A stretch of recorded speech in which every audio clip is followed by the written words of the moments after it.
Olá pessoal, estou aqui mais uma vez para ensinar vocês como fazer a medida de uma sobrancelha perfeita, ou seja, o desenho da sobrancelha.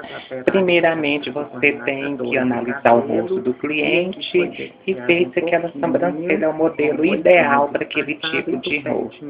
Primeiro passo você tem que fazer fazer a medida, que é o início da sobrancelha com essa partezinha do nariz, esse fundo aqui do nariz, é onde você vai começar a tirar os pelos da sobrancelha.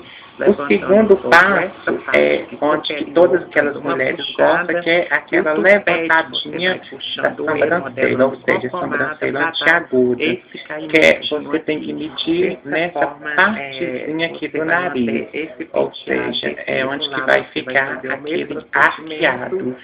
E por finalizar, é o final da sobrancelha. Ela tem que terminar aqui no canto do olho e a medida certa é a ponta da boca.